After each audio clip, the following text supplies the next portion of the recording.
في منتصف القرن ال19 كانت نيويورك مدينة مجنونة، الشوارع زحمة والهجرة في قمتها، والجرايد هي الوسيلة الأساسية للناس عشان يعرفوا ايه اللي بيحصل حواليهم. لكن معظمهم كانوا عبارة عن صحافة صفراء، عناوين مثيرة، أخبار مبالغ فيها، قصص فضايح وجرايم عشان تبيع أكتر، وده كان بيخلي القارئ يتسلى أكتر ما يعرف الحقيقة. هنري جارفس ريموند مع شريكه جورج جونز. ريموند ده كان صحفي مثقف جدا، وكان اشتغل قبل كده مساعد لرئيس تحرير جريدة نيويورك تريبيون، وشاف ان الناس محتاجة الجريدة محترمة تبني ثقة مع القارئ وتقدم اخبار حقيقية، مش جرايد بتجري ورا الاثارة والكلام الفاضي. فقرر يأسس جريدة وسماها نيويورك ديلي تايمز، وبعدين اتغير الاسم في 1857 لذا نيويورك تايمز. شعارها من البداية كان مختلف عن اللي حواليها، all the news that's fit to print، كل الاخبار المناسبة للنشر. يعني مفيش اشاعة، مفيش عنوان صادم، لا، اللي يستحق فعلا حتى لو ده يخليها مش الاكتر مبيعا. وفعلا بدأت تستقطب نوع معين جدا من القراء، الناس اللي بيدوروا على مصدر موثوق للمعلومات، تجار، رجال اعمال، النخبة المتعلمة من المجتمع. واول اختبار حقيقي للصحيفة جه بسرعة، ما استناش كتير.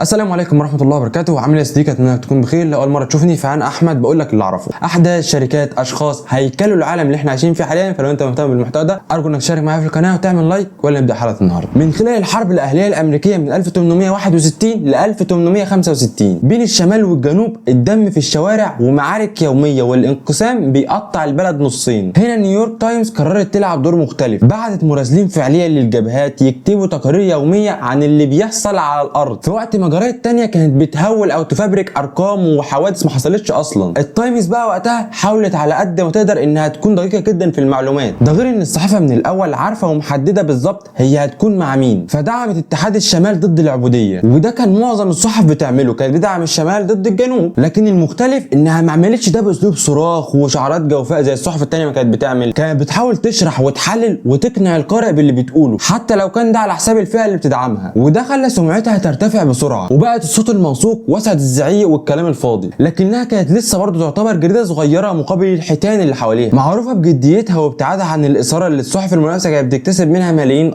بس المشكله ان السواد الاعظم من الجمهور كان وقتها لسه مهووس بالصحافه الصفراء، اخبار فضايح وجرائم ومبالغات، واللي ما يلعبش على الوتر ده كان بيتاخر. عشان بحلول 1869 الديون كانت غرقت نيويورك تايمز، مصاريف الطباعه والورق العاليه مقابل الاعلانات القليله والمبيعات الضعيفه خلت الديون تتراكم على الجريده لحد ما وصلت بمعيارنا الحالي لمليون دولار. وانا عايزك هنا تاخد بالك من نقطه معايا، هو انا قلت لك انها كانت صوت موثوق وسط الضوضاء اللي حواليها، لكن عايزك برضه تفتكر ان اللي كان بياخد الجريده دي وبيحتاج للمصادر الموثوقه دي هم التجار ورجال الاعمال والنخبه القليله من الشعب. وعلى عكس البراندات العاليه اللي بتستهدف الفئه دي، فانت عندك حاجه زي الجرايد، سلعه استهلاكيه محتاج انك تاخدها على طول عشان هي تكسب. وانت كشخص غني عايز مصدر موثوق تاخد منه المعلومات، هتروح تشتري مني الجريده دي مره في اليوم وبسعر محدد رمزي، مش تشتري مني مثلا براند غالي مثلا، ولا تشتري مني كل شهر بمبلغ محترم، لا، ده كل يوم مبلغ بسيط. فحاجه زي الجرايد اللي انا عايز اقوله لك انها محتاجه سواد عظيم من الناس عشان تقدر تكمل وتجيب اعلانات اكتر واكتر، لان انا لو عندي اعلانات واللي بيشوفوني قليلين مش هعلن عندك تاني. والمحاكم بدات تجهز لاعلان افلاس نيويورك تايمز، اضافه لوفاه هنري رايموند اللي كان مؤسس نيويورك تايمز في 1851، وده خلى الجريده من غير قائد قوي، وفضلت الاداره تتخبط لوقت طويل. لكن في 1871 جورج جونز الشريك المؤسس وصديق رايموند رفض يسيب الجريده تنهار، وكانت سمعته انه عنيد زي الحجر، قرر يقاتل على بقاء التايمز حتى لو مفيش فلوس. وبالفعل قرار الشجاع ده ظهر في معركه تماني هول، وده كان مقر السياسي في نيويورك بيسيطر عليه السياسي الفاسد ويليام بوستوي. معظم الصحف وقتها ساكته لانه كان بيدفع ليهم، لكن التايمز كسرت الصمت ونشرت مئات الوثائق اللي بتثبت الفساد، عقود وهميه، رشاوي، ارقام مختلسه، وده خلى مبيعاتها تقفز من 20,000 نسخه يوميا ل 100,000 نسخه في اليوم. والناس بدات تبص للجريده كرمز للنزاهه، دي مش بس ورقه اخبار، دي فضحت الشخص اللي غيرها كان خايف منه ان ما كانش بياخد رشوه. وفضيحه تويت وصلت للحاكم وادت لمحاكمته ودخول السجن. والحادثه دي افادت نيويورك تايمز من جهتين، الجهه الاولى انها انقذتها من الانهيار المالي، خلاص بقى عدد الناس اللي بيقراوها زاد وبالتالي مدخولها بدا يعلى. ثانيا خلتها من اهم الصحف الامريكيه، والصحافه الصفراء عرفت موقعها فين بالظبط من اللي بيحصل. هتقول لي انت عماله تقول صحافه صفراء صحافه صفراء، ايه صحافه صفراء وايه دورها كان في المجتمع يعني؟ بص يا باشا، الصحافه الصفراء دي طلعت بدأت في أمريكا في أواخر القرن ال19. بيبالغوا أو يختلقوا أحداث ويستخدموا عناوين ضخمة وصور مثيرة يركزوا على الفضايح والجرائم والقصص العاطفية. والمثال الأشهر كان المنافسة بين صحيفة نيويورك وورلد لجوزيف بوليترز ونيويورك جورنال لويليام راندول. واللي ما يعرفش الصحيفتين دول يا صديقي ساهموا في تأجيج الحرب الأمريكية الأسبانية سنة 1898. أمريكا وقتها ما كانتش قوة عسكرية عالمية لسه، وأسبانيا كانت لسه ماسكة مستعمرات في الكاريبي وآسيا، أهمها كانوا كوبا اللي كانت بتغلي بثورة ضد الحكم الأسباني، وأمريكا عندها مصالح اقتصادية هناك سكر وتجارة، فبدأت عيون الأمريكان تتركز على الجزيرة. وهنا دخلت الصحافة الصفراء على الخط. جوزيف بوليترز في نيويورك وورلد ويليام راندولف في نيويورك جورنال كانوا في منافسة قاتلة على مين يبيع أكتر، والاتنين بدأوا ينشروا قصص مليانة مبالغة مفبركة عن فظائع الجيش الأسباني في كوبا، معسكرات اعتقال وإعدامات، صور ورسومات لجنود أسبان بيعذبوا المدنيين كانت واحدة من أشهر القصص. هيرست بعت رسام اسمه فريدريك ريمنجتون يرسم أحداث التمرد، والراجل لما وصل لكوبا قالوا له مفيش حرب هنا يا معلم، الأمور هادية نسبيا، فرد عليهم بجملة بقت أسطورة للصحافة: أنت وفر لي الصور وأنا هوفر لك الحرب. وبالفعل الصحف بدأت تبني صورة في ذهن الشعب الأمريكي إن كوبا بتتعذب على يد الأسبان وإن لازم أمريكا تتدخل عشان تنقذها. والموضوع ولع أكتر بعد حادثة المدمرة الأمريكية USS ماين. السفينة كانت راسية في ميناء هافانا لحماية المصالح الأمريكية، وفجأة انفجرت يوم 15 فبراير 1898، ومات في الحادثة دي أكتر من 260 بحار أمريكي. والسبب الحقيقي لحد النهاردة مش مؤكد، ممكن يكون انفجار داخلي، لغم، برميل زيت، لكن الصحف الصفراء ما استنتش أي تحقيق من ده كله. هيرست وجاريتو طلعوا عناوين ضخمة: اسبانيا فجرت الماين،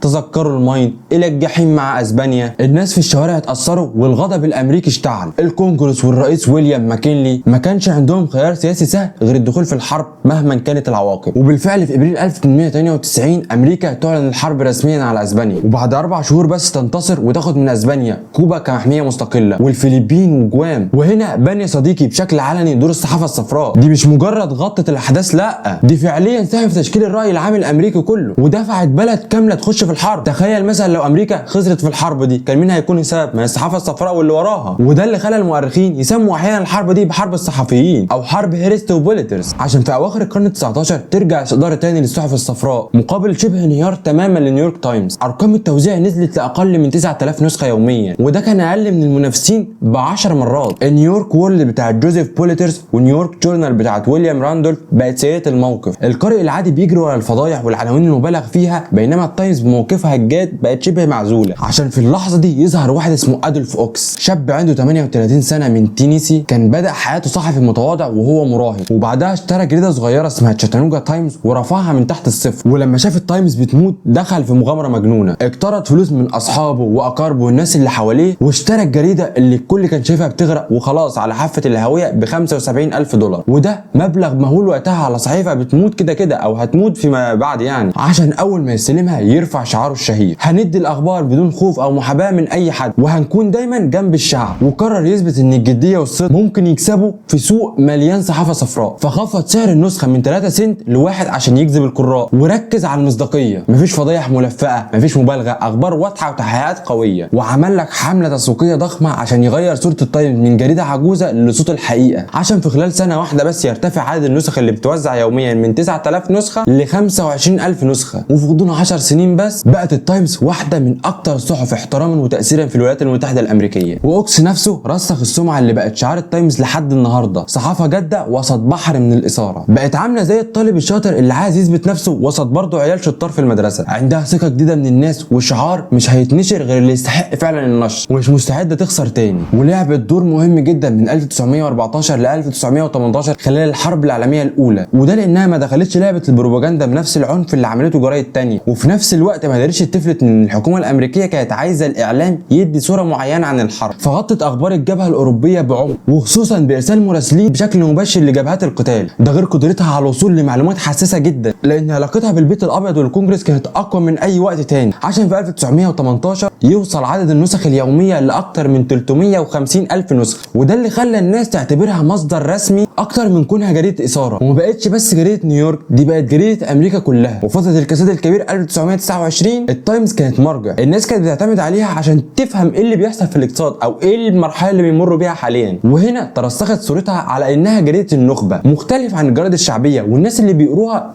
بيعرفوا كده بين الناس انهم ناس يعني ليهم وزن في المجتمع من الاخر. وفي الحرب العالميه الثانيه بقى هنا الموضوع اختلف تماما. في البدايه اتهموها ان ما ادتش موضوع النازيه الاهتمام الكافي او القدر الكافي من الاهميه، واستخفت بصعود هتلر واتباعه. لكن مع مرور الوقت، لان بسبب مكتبها في برلين ومراسلينها في قلب اوروبا المحتله، بدات تنقل للشعب الامريكي المذابح اللي بتحصل في اوروبا. بس مشكلتها ان حطت اخبار الهولوكوست مش في الصفحه الاولى، انما من جوه. وده بقى الله وكيلك لا احكي لك نقد ضخم جدا على الصحيفه، لان ناس كتير قالوا ازاي جريده بحجم التايمز تحط اباده ملايين اليهود جوه مش على صدر الصفحه الاولى. فردت عليهم انها بالفعل بتقدم تقارير قويه جدا من جبهات القتال ومن داخل واشنطن نفسها، وده خلاها تثبت مكانتها اكتر كجريده محترمه ما بتتعرضش لاي حاجه من اي حد يعني عشان تحط جرايمه في اول صفحه ولا اي بتنجان. انا بقدم الاهم ثم المهم ثم المهم. كون الهولوكوست شغاله ده مش معناه انه اهم حدث، لا ده في حاجات بتحصل في ميادين القتال هي الاهم وهي اللي هتاثر بجد. وظهرت بقى قوه نيويورك تايمز في وضع الاجنده الاعلاميه، يعني لما انشر خبر كبير الصحف والقنوات الثانيه يمشوا في نفس اللاين بتاعي. وزادت على قوتها قوه ثانيه بعد فضيحه اوراق البنتاجون، لانه في سنه 1967 لما روبرت ماكنامارا وزير الدفاع وقتها طلب من فريق داخل البنتاجون يجمع تاريخ سري شامل عن قرارات امريكا في فيتنام. والمشروع ده خلف دراسه جباره حوالي 7000 صفحه متقسمين على 47 مجلد تحليل وثائق اصليه مصنفه سري جدا وحساس. الدراسه اكتملت اوائل 1969 ووصلت لوزير الدفاع الجديد كلارك كليفورد، وفضلت حابس الادراك لحد ما ظهر اسم دانيال إليسبرغ. إليسبرغ كان محلل استراتيجي اشتغل في البنتاجون، وضميره بدا يوجعه على اسرار حرب فيتنام اللي ملهاش اي 60 لازمه وكذب الحكومات على الشعب. كل واحد يطلع يقول لك احنا بننتصر في فيتنام، خلاص شهر وهنخلص، احنا اعلنا سيطرتنا على الشمال، وكل ده كان كلام كده. الجنود الامريكان كانوا شاربين الويل في فيتنام من غير اي فايده او انتصار، وكل رئيس امريكي يجي مش عايز ينهي الحرب عشان ما يتقالش عليه